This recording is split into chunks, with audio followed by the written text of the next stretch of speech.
Amis actifs, bonjour, bienvenue dans les petites chroniques de Cindy, les conseils tremplins pour booster votre carrière.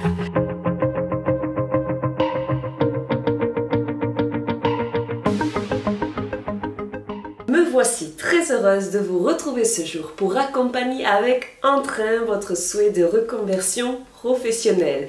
Vous êtes cadre supérieur et vous ne cessez de vous répéter que votre quotidien ne répond malheureusement plus à vos attentes. Épuisé, surmené, en proie au stress ou plus simplement en quête de sens, vous aspirez à tout quitter mais redoutez de perdre votre statut ou assise financière. Si tel est effectivement le cas, alors je vous invite à écouter jusqu'au bout cette chronique fort instructive.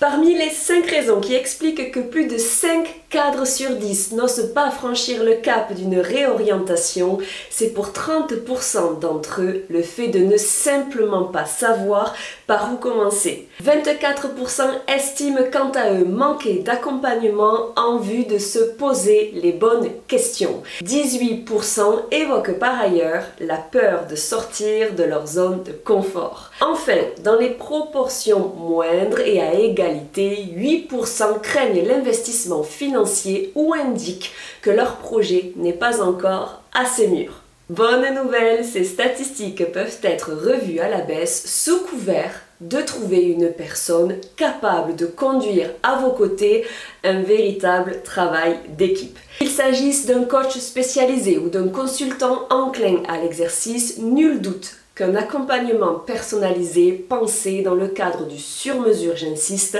saura vous offrir de balayer plus distinctement ces peurs légitimes en vue de les dépasser.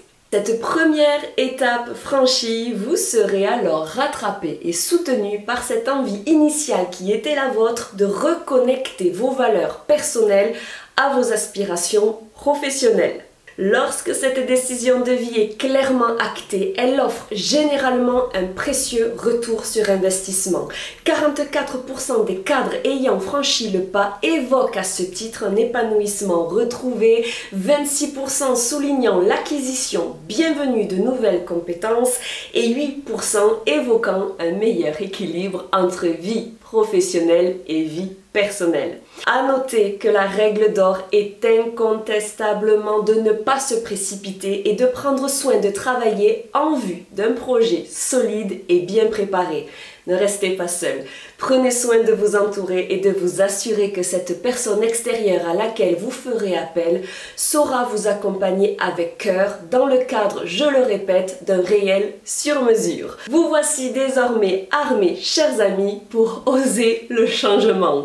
Rendez-vous la semaine prochaine pour une nouvelle chronique en lien avec le monde passionnant du travail pour lister avec vous les caractéristiques propres à un bon manager. Belle journée à toutes et à tous et à très bientôt pour de nouvelles aventures pro.